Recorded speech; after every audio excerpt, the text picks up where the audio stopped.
Bom dia a todos. Vamos dar início a mais uma discussão de caso clínico. Hoje teremos pelo menos 3 casinhos, um de cada residente e mais uma apresentação, uma demonstração de uma TM do Dr. Cecínio. Então, vamos começar com o Alan. O Alan, você é o anfitrião, pode começar aí. Você está sem áudio, Alan. Beleza, chefe.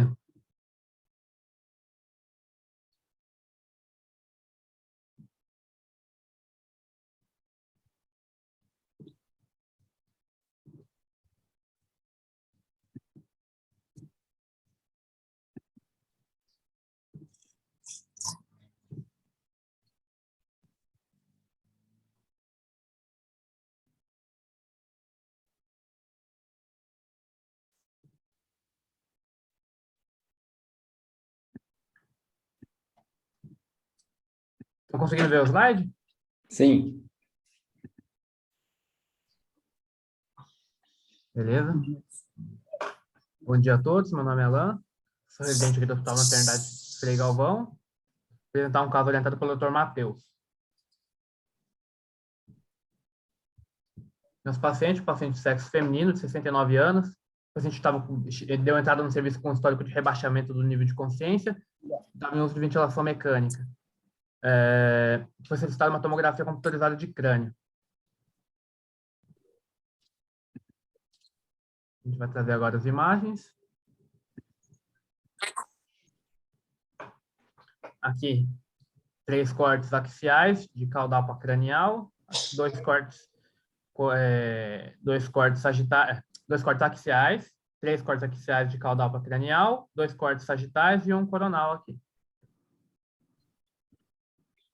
Joia. Alguém quer comentar alguma coisa? Alguém quer discutir as imagens? Bom, eu não conheço o caso, então eu posso discutir. Bom, nos cortes axiais, na fileira de cima, tem pelo menos 2 alterações que me chamam a atenção. Uma é uma lacuna isquêmica antiga no tálamo à esquerda. Essa lacuna é sempre importante descrever lacunas, tá? Sobretudo essas aqui do tálamo, tá?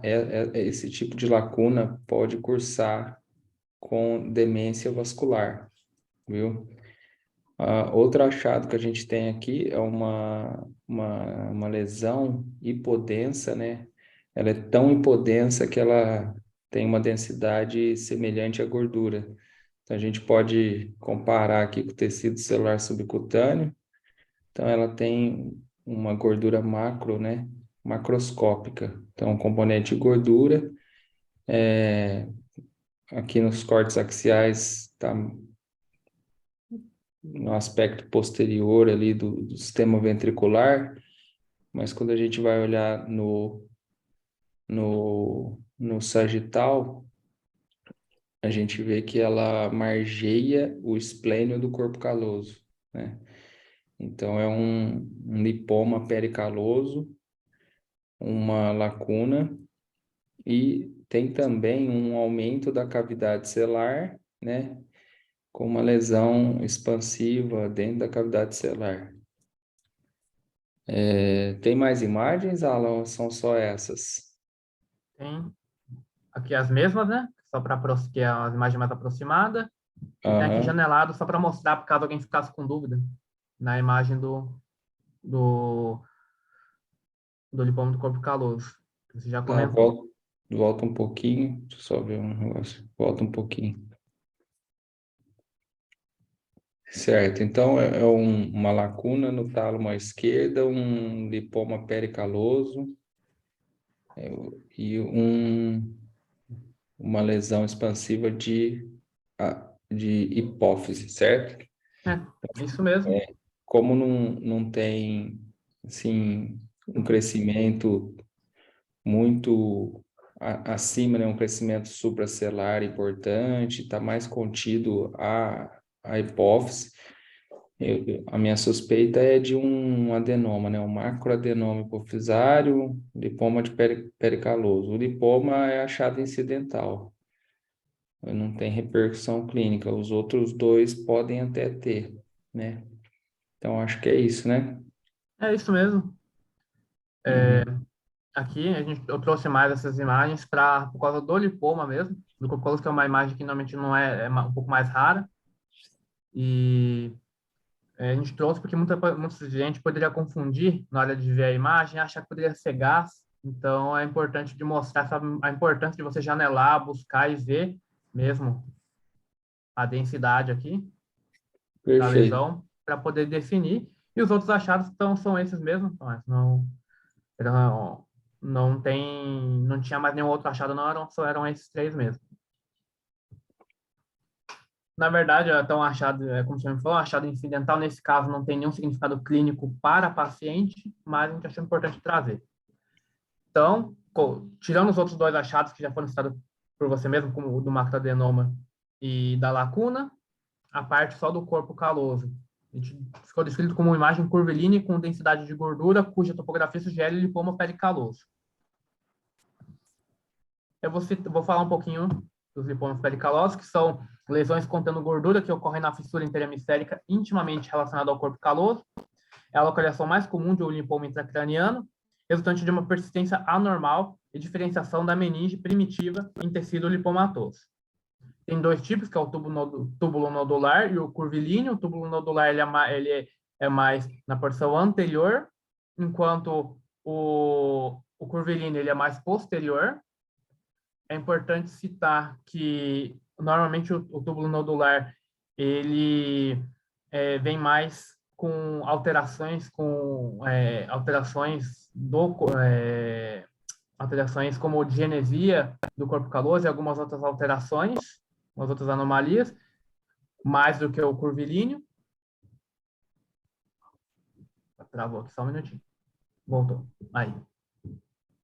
De clínica, ela varia de disfunção neurológica grave, convulsões debilitantes, a completamente assintomática. No caso, nossa paciente ela estava com rebaixamento de nível de consciência e outras alterações, mas não era devido ao lipoma. Com relação ao lipoma, assim, ela não tinha repercussão nela, mas existe essa descrição na literatura que tem essa variação de sintomatologia. E aproximadamente 50% dos pacientes apresentam convulsões. Com o avanço da ultrassonografia, mais casos estão sendo detectados incidentalmente intraútero, por exemplo.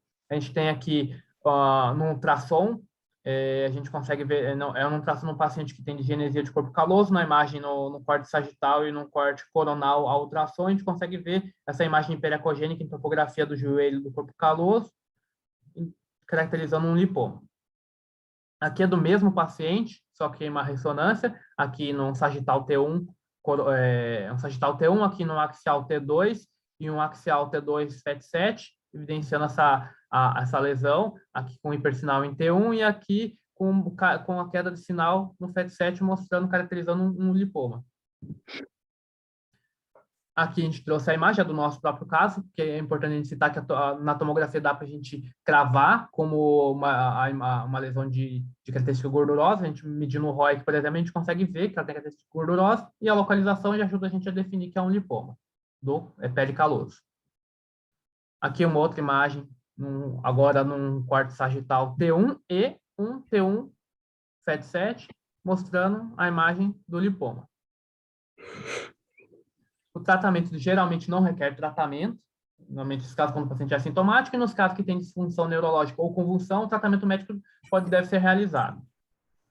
E sim, pelo fato da topografia e da característica da lesão, a gente já pensa direto no lipoma do corpo caloso. Mas assim, pensando só em uma lesão na linha média, por exemplo, fora do corpo caloso, a gente tem algumas outras lesões que podem ter uma característica parecida. Aí tem o cisto dermoide intracraniano e a foice cerebral gordurosa. Eu trouxe só uma imagem só para ver. Então, uma lesão parecida, só que longe do corpo caloso. Aqui, só para ficar registrado na mente, que também é um achado incidental, mas é importante citar. mais ou menos isso que eu queria trazer para vocês. Então, Matheus, quer comentar alguma coisa? Eu acho que ficou bem descrito aí, o Tomás comentou muito bem. Essa paciente já tinha essa lesão aí, era um macroadenoma, mesmo, e ela estava internada por conta de um AVC, ela tinha um AVC e tal, enfim. E aí eu resolvi falar com ela levar esse caso, porque quando a gente olha ali na janela de parênquima, ela é muito hipo, e assim, a gente compara com o subcutâneo, não dá tanta certeza que é gordura assim, né? A gente pensa que é gás. E aí, quando joga a janela de pulmão, né, ali, a gente vê que realmente não é gás. É mais isso mesmo, uma curiosidade saber que existe, né? Viu uma vez, nunca mais esquece. Ele tem um aspecto de vírgula, né? Ele fica ali, tipo, uma vírgula ao redor do corpo caloso. É isso. Muito bom. Se a gente não apresentar isso aí para o residente a primeira vez, quando aparecer para ele, ele vai ficar confuso, não vai saber se aquilo é grave ou não é, né? Então, eu acho Vai muito existir interessante. duas possibilidades. Aquele cara que olha tudo e acha que tudo é tudo, É, vai ficar com medo de ser alguma coisa que ele está deixando passar e nunca viu, e tem aquele um que olha e não vê, e acaba passando, né? Então, é. existem as duas possibilidades. E mesmo não, assim, eu nunca vi, igual tá, às vezes tá escrito aí, sintoma, né? Eu nunca vi sintoma relacionado a lipoma, tá? A Também gente nunca tem vi. que descrever, sim, porque o médico assistente, ele vai olhar a imagem e ele vai achar alguma coisa, ele não está habituado, ele vai achar alguma coisa estranha e vai olhar no seu laudo, não vai estar escrito, ele vai começar a duvidar do seu laudo, né? Vai perder a credibilidade. Então, Exatamente. sugiro colocar no corpo do laudo presença, pode pôr direto, presença de lipoma pericaloso, achado incidental. Aí, pelo menos você deixa registrado lá, não precisa pôr na opinião, mas pelo menos está no corpo do laudo lá. Perfeito. Show de bola, Alan. Eu queria Pedrão, vamos lá? passar aqui a anfitrião para eles.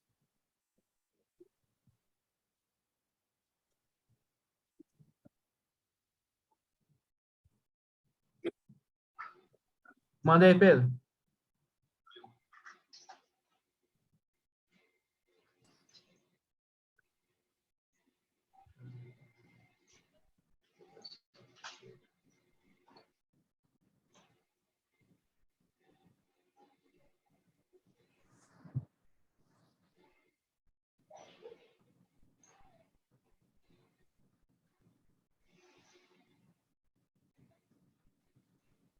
Então, bom dia a todos. Meu nome é Pedro, sou residente aqui do Hospital Maternidade Frei Galvão e trouxe um casinho e quem me orientou foi o Dr. Marco Aurélio. Então, é um paciente do sexo masculino, 73 anos. O paciente estava internado na UTI coronariana aqui do hospital devido a uma descompensação da função cardíaca. O paciente já tinha uma insuficiência cardíaca que descompensou e o paciente foi para a unidade de terapia intensiva. Durante a sua internação, o paciente apresentou uma crise convulsiva e por isso que foi solicitado a tomografia de crânio para ele. O paciente tinha de antecedentes patológicos pregressos um CA gástrico, mas segundo o relato tratado, só em acompanhamento. O paciente era tabagista e usuário de droga. Essa aqui foi a tomografia que foi realizada com os achados.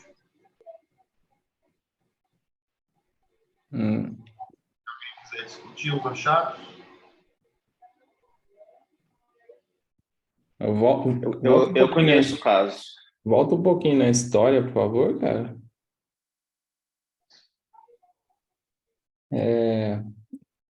Alguém quer discutir o caso aí?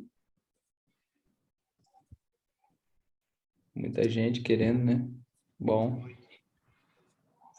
Não, então, toda vez que, né, que pensa já em paciente de UTI, a gente tem que pensar num monte de possibilidade, até mesmo antes de ver a imagem, a gente tem que ficar formando os diferenciais na cabeça para ajudar no raciocínio, né? Então, volta um pouco lá, volta um pouquinho na história, rapidinho, cara. Então, o CA gástrico, tabagista, usuário de drogas, e apresentou uma internação, uma crise convulsiva na internação. Putz, pode ser muita coisa, né? Então, pode ser metástase, pode ser uma press, né? Uma hipertensão posterior reversível, pode ser alguma encefalopatia, etc. Coisa de paciente de UTI, né? Aí, quando você abre a imagem, não tem nada daquilo que você está pensando. Então, o que tem aí é calcificação, né, cara? Então, não tem dúvida que está calcificado ali. Cabeça do núcleo caudado, o núcleo lentiforme está calcificado, né? O núcleo lentiforme, na verdade, tá o putame, o globo pálido também. O tálamo está calcificado. Substância branca periventricular calcificado até perivenular. Então, ele tem muita calcificação. A gente vê um pouco de calcificação ali em globo pálido, é comum, né? É habitual aí para a idade calcificar um pouco o globo pálido. Agora, desse tanto não é normal. Aí o diagnóstico diferencial abre para outras coisas, né? Alguém quer falar diferencial aí ou posso continuar? Eu também não conheço esse caso, não.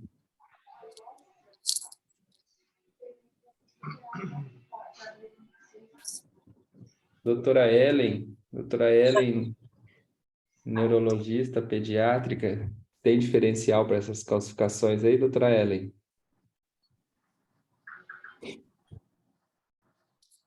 Criança não tem essas classificações tão importantes assim, não, Tomás. Não? Não. Certo. Alguém quer... Pode falar. Eu vejo adulto, mas as crianças calcificação assim, não vejo tanto, não. Em adulto Não. mesmo, pode dar hipótese se quiser.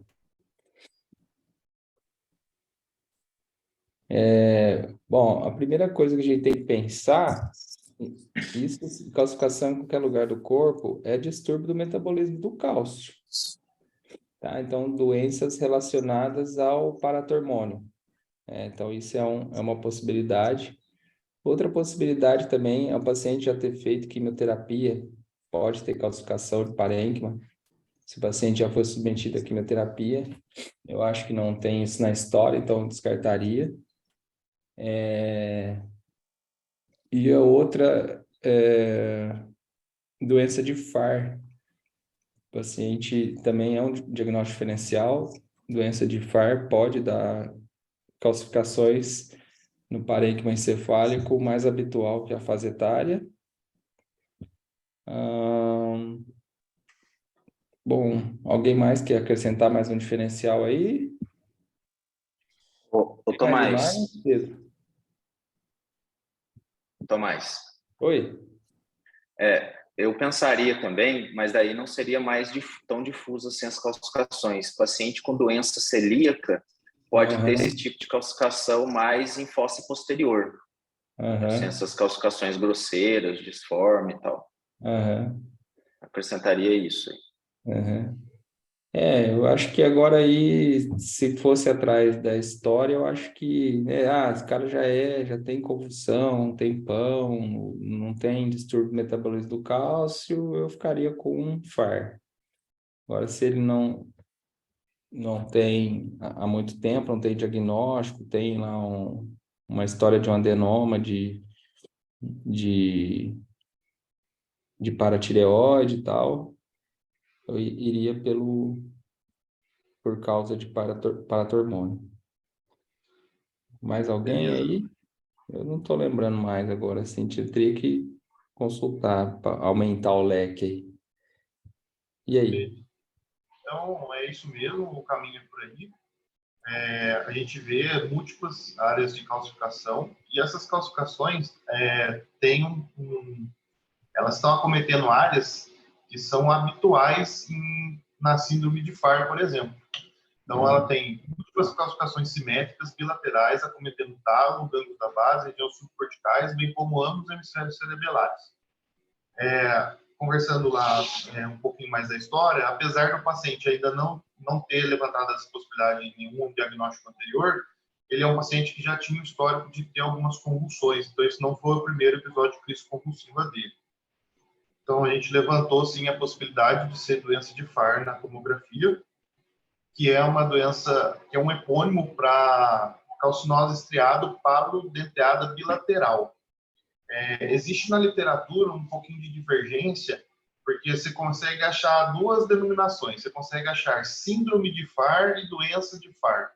Tem um pouco de divergência em relação a isso, mas a doença, teoricamente, o que dá para se entender é que a doença de Farr é uma alteração genética que vai dar um distúrbio do metabolismo do cálcio, e ele vai começar a se depositar em regiões de núcleo da base, núcleo denteado, cerebelo e centro semiovais.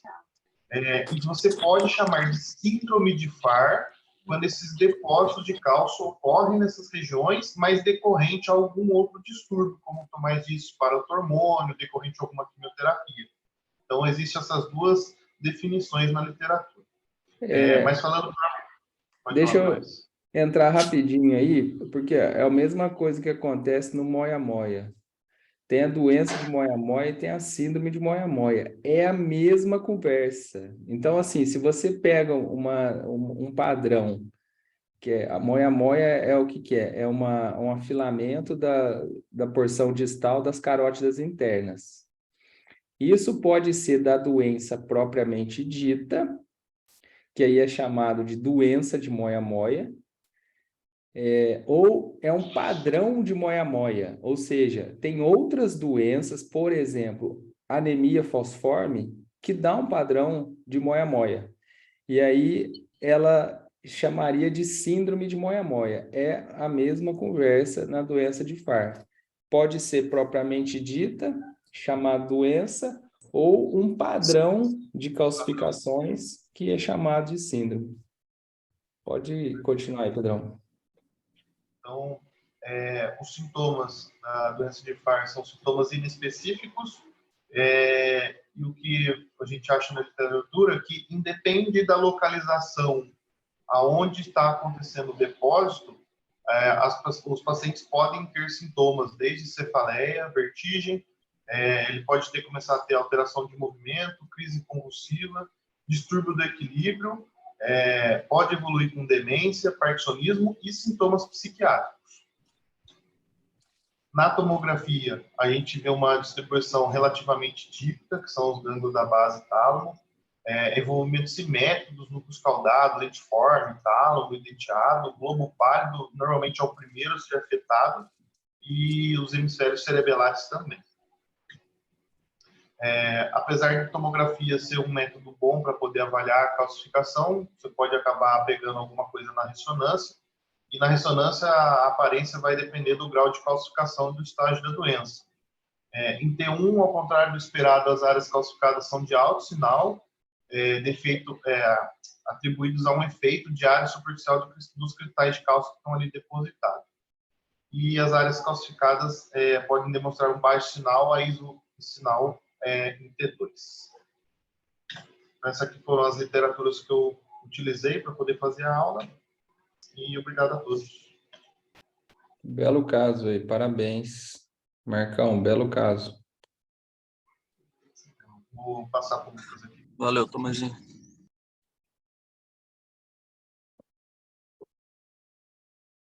Grande Lucas. Lucas fez a barba até. Pois é.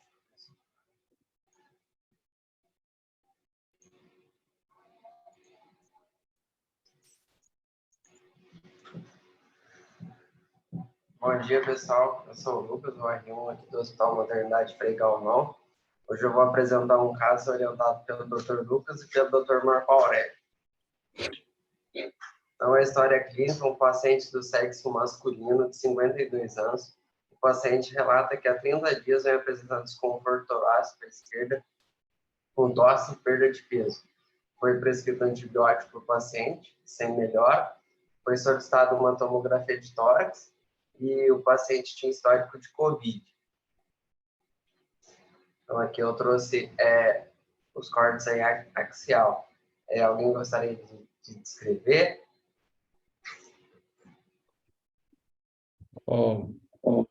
Outra pessoa, por favor, aí. Mate. Eu também conheço esse caso. Eu não conheço o caso, mas eu já sei que eu não sei o que é, porque eu já vi ele montando o caso. Ele falou, não vou falar. Aí eu já fiquei olhando, eu não sei o que é, então quero outra pessoa ajudar nós aí. Alex não tá aí. Gente, só descrever as imagens aí, vai.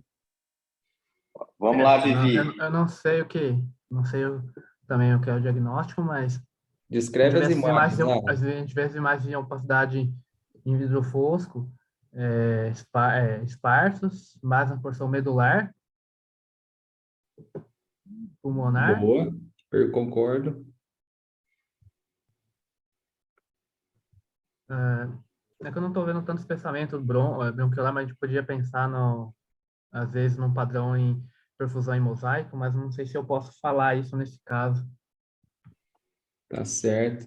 Também tive essa impressão aí, né? Você está querendo dizer que poderia ser um edema pulmonar, uma congestão pulmonar, é isso? Sim. Uhum. Tá mais parecendo.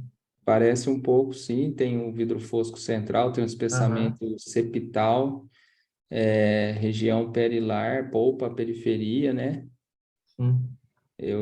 Foi a mesma coisa que eu pensei, Tomás. Eu conheço o caso já, mas quando eu olhei, foi isso que eu pensei. Falei, é um vidro fosco, parece estar meio ali em asa de borboleta, poupando a periferia, exatamente o que você está falando aí. Foi o que eu pensei na hora também.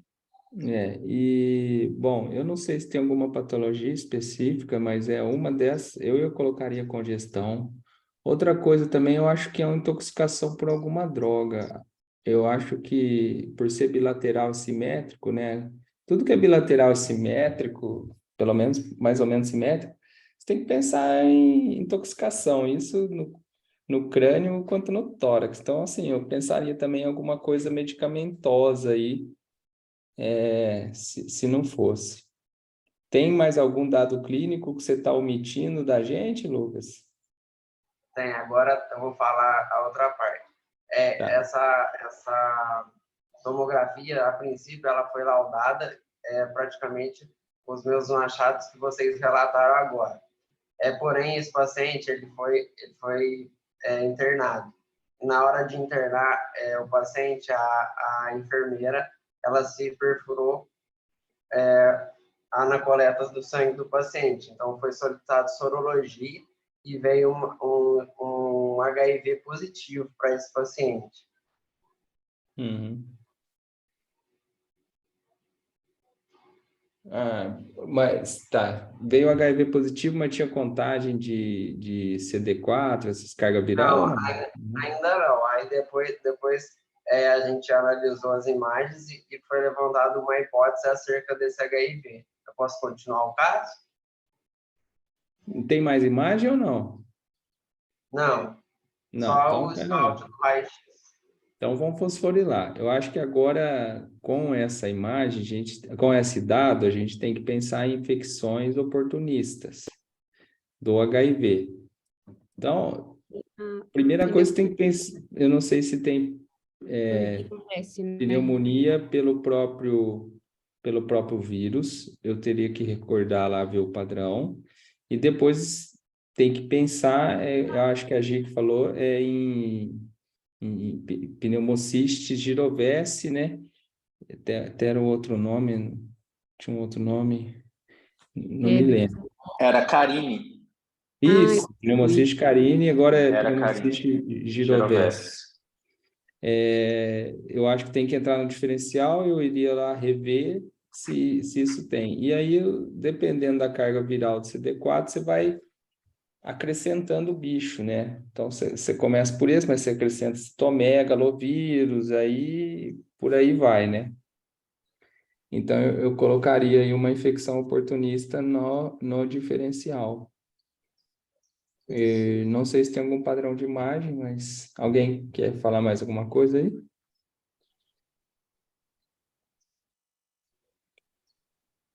Pode continuar então, Lucas. Tá. É bem por esse lado mesmo que vocês pensaram. Aqui foi a descrição antes da gente saber do caso do HIV.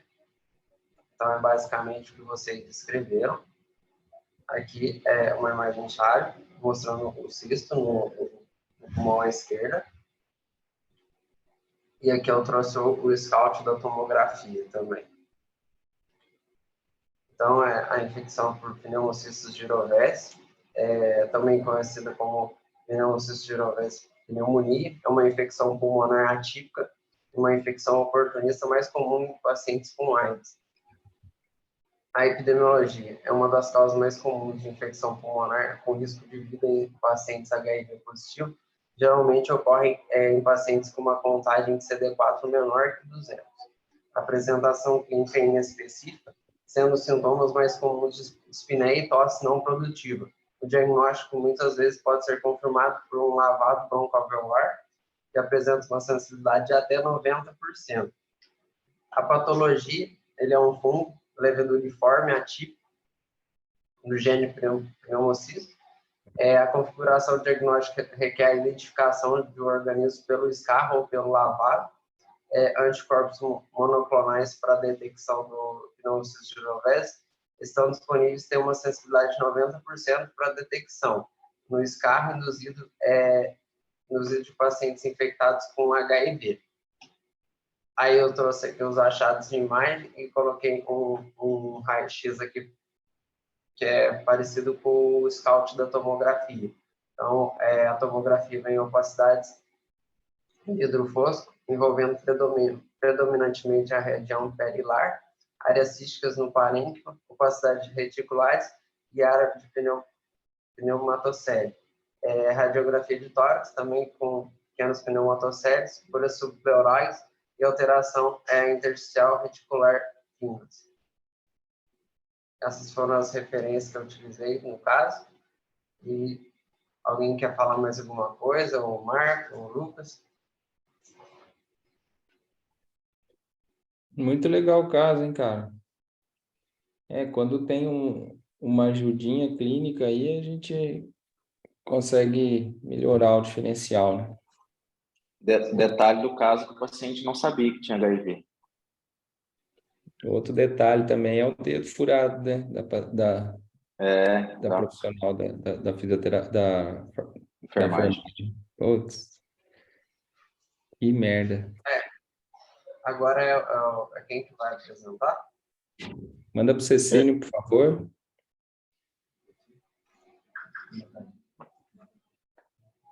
Estamos escutando bem? Sim? Sim. Mandei o anfitrião, sim.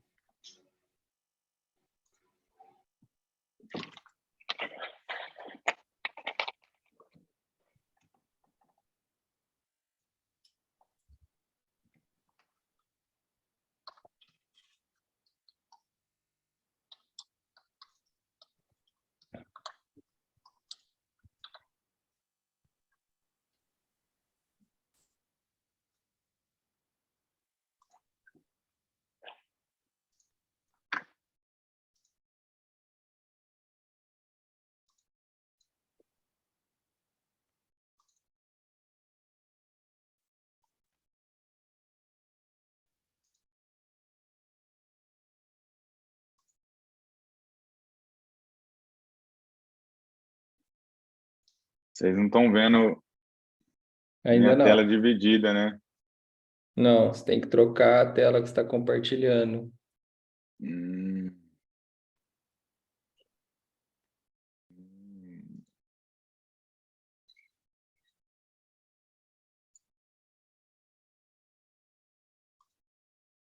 Agora sim.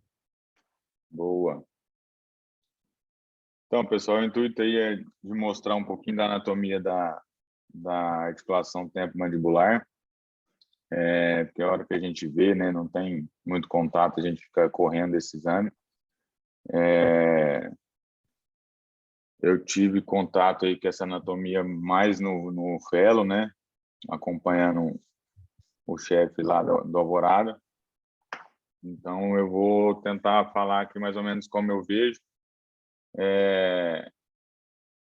A gente fica com medo, mas são poucas coisas que a gente precisa ver aí, geralmente na prática diária, são poucas coisas que, na maioria das vezes, o dentista quer saber, né, ou o otorrino. Então, a gente faz um axial aqui saturado, né, T2 saturado. Então, a gente, no axial, tem o côndilo mandibular aqui, do outro lado. Então, a gente vê aqui o cerebelo, dá para ver um pouquinho dos seios da face. Aqui no coronal, a gente pode ver de novo os côndilos, né? E aqui a glenoide, o recesso mandibular, né? Fossa mandibular. Então, dá para a gente ver se tem artrose, se o espaço articular está preservado. Quando tem artrose, ele dá uns biquinhos aqui nos côndilos, tá bom? A gente também pode ver na artrose um achatamento aqui da cavidade da glenoide. Então, e o protocolo é feito com boca fechada e boca aberta. Eu tenho feito, por conta de um dentista que pede, boca fechada, semi-aberta e abertura máxima. Que ele sempre pede, e aí para unificar o protocolo, eu pedi para fazer em todas, para a gente, num lugar faz uma coisa, no outro lugar faz outra, tá? Mas a maioria do pessoal faz boca fechada e boca aberta.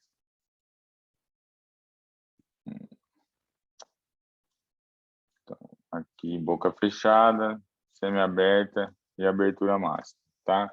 E aqui a gente vai estudar no DP, sem saturação.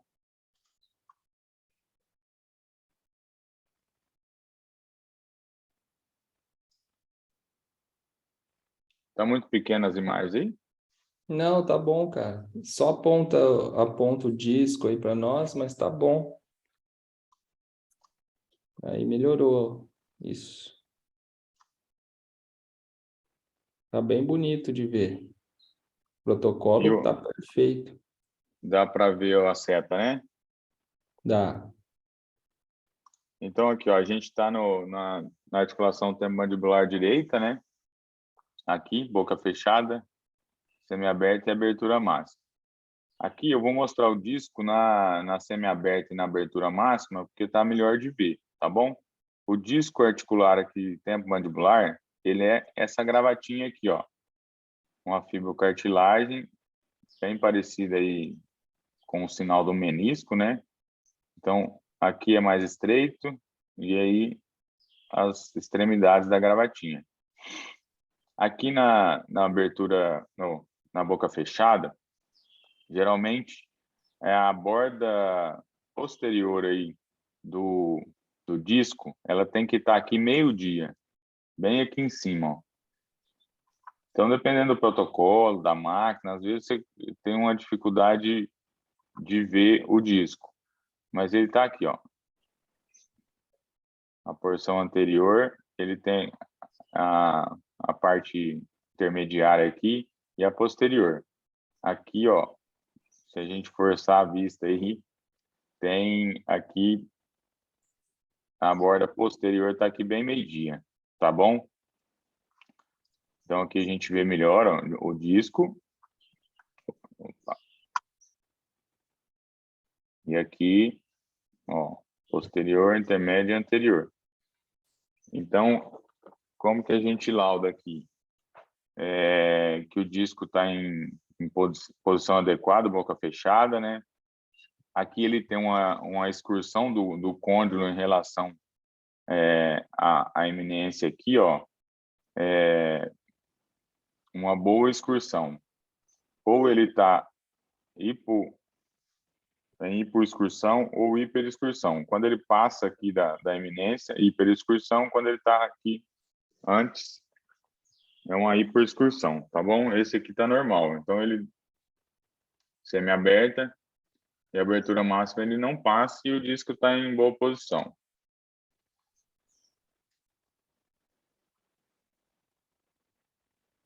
Ó, esse aqui está patológico, bom de ver. Vocês conseguem ver onde está o disco aí?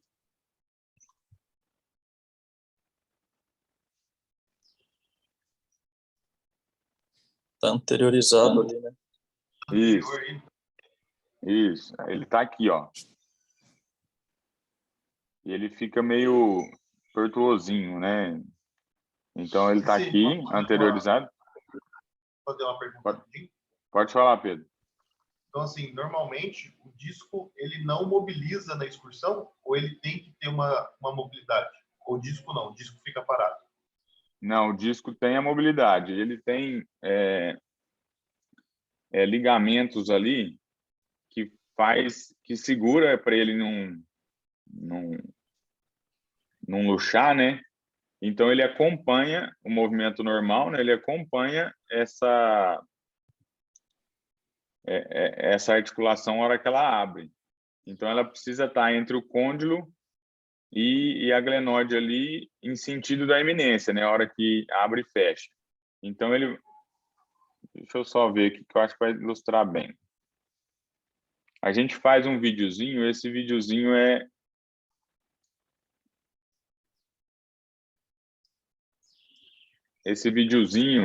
ele pega as sequências já feitas e monta e sobrepõe, então ele dá uma sensação de vídeo, ó.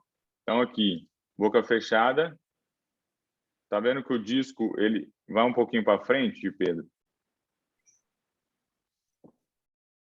Sim. Tá vendo? Então aqui, ó, o disco, aí ele vem um pouquinho para frente, ó. Beleza. Ó. Então ele acompanha aí e os ligamentos, tanto anterior quanto posterior, ele segura. Vai balanceando esse movimento aí. Vou voltar o boca fechada aqui. Então, no esquerdo, o disco está anteriorizado, tá bom? E aqui, quando ele está anteriorizado, ele pode, na abertura, na semi-aberta, abertura máxima, ele pode recapturar. Nesse caso aqui, não recapturou. Quando ele recaptura, ele entra aqui na posição correta dele, tanto na boca semi-aberta que na abertura máxima. Aqui, ó, ele ainda está anteriorizado. Então, semi-aberta e abertura máxima. Então, ele não recapturou. E aí, geralmente, a gente descreve como o disco anteriorizado com ou sem sinais de recaptura a manobra de abertura bucal. Então, essa ATM está patológica do lado esquerdo. Geralmente, a clínica desses pacientes, eles têm um clique na hora que vai abrir a boca. E aí, quando a clínica bate, né, bate o lado. Então, geralmente o dentista pede isso aqui, tem uns tratamentos com placa para melhorar essa anteriorização do disco. Aqui a gente vê na artrose... Pode falar. Esse clique, ele está relacionado à recaptura ou não tem nada a ver? Tem. Na maioria das vezes é por conta da recaptura, que ele dá o clique na hora que ele volta, né? Tá. Mas ela pode ter sensação de clique e mesmo assim não voltar. Porque a gente está vendo estático ali, né? Então, na hora que dá o dinâmico aí, na hora de abertura, a gente não sabe o movimento que faz, né? Se ele vai e volta. Mas, então... E o protocolo, eu tô vendo, tem algum T2 no seu protocolo? Parece que não. Só o FAT7 aqui, ó, o axial. Ah, tá, perfeito. É que você tem que escrever também na ATM se tem derrame articular ou não. E a gente Isso vai aí, conseguir ver no T2, né? sim. No DP aqui a gente vai conseguir também. Mas como o DP não é saturado, às vezes você pode confundir com a gordura aqui em volta, né? Aham, Mas se tiver um derramezinho, eu consigo ver aqui que ele vai distender a cápsula aqui, né? uhum, Então perfeito. aqui na articulação esquerda É, e lá, aqui na direita. lá a gente faz um sagital T2 também, ao Puro? invés do axial. Mas a intenção é só ver o derrame mesmo. O puro ou FAT7? FAT7. FAT7, né? FAT7. Aí Vamos ver fica, aqui. qualquer líquidozinho já aparece. Não, legal. Uhum. Eu gosto de enxugar bem o protocolo, porque esse exame é muito chato, treme muito. E quanto mais sequência você fazer, o paciente treme e aí, na hora de analisar, fica muito ruim. Mas legal esse sagital aí. Ficou muito bom. E tá muito limpa a imagem, né? O sinal ruído ficou perfeito aí, cara. Muito bom o É, protocolo. e assim, a gente tem uma dificuldade da diferença de máquina e Uhum. dos presets de cada máquina. Então, toda hora você tem que mexer. Tem hora que o técnico, o biomédico lá, eles trocam, né? E tem uns que sabem, outros que não sabem. Então, tem protocolo muito ruidoso, né? Então, é difícil ver o disco. Vamos ver esse cine aqui, ó. Opa. Esse cine aí do lado bom. É. Então, o nome aqui não tá do bom, não.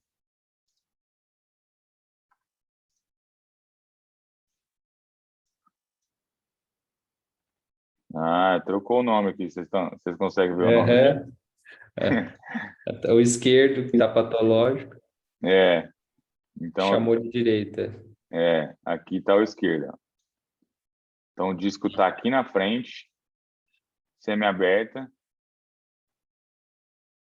E aqui no cine, ó, a gente tem a impressão de que recapturou. Tá vendo? Olha a diferença aqui, ó. E capturou uma parte, parece. É, Show de bola, cara. Beleza. beleza. Obrigado aí por compartilhar o ATM E com a gente. você pode falar de recaptura parcial do disco, não? Ô, Pedro, eu não costumo usar esse termo, não, porque como tem clínica e precisa do tratamento, eu coloco que não recapturou. Então, recapturou. É, nas aulas que a gente vê e os colegas lá dando, não vejo falar de recaptura parcial, não. Eu também nunca uso, não. Eu recapturo ou não. É, Valeu. Bom, galera, vou dar um salve aí para a gente encerrar. Se alguém quiser trazer um casinho semana que vem, bem-vindo, como sempre. vamos aparecer aí, pessoal. E é isso aí. Ó, Olha o Marquinho ali, ó. Amanda, né? Olha o palmeirense aí, ó. Ah, campeão. Marcão. Eu vejo dois Marquinhos dormindo. O outro. Aí Um o fingindo que Delon, nada. Um anão dormindo. E o Delon, três caras dormindo o na aula. Delon. Valeu, galera. Bom final de semana Valeu, aí. show. Até Valeu. mais. Até mais aí. Valeu.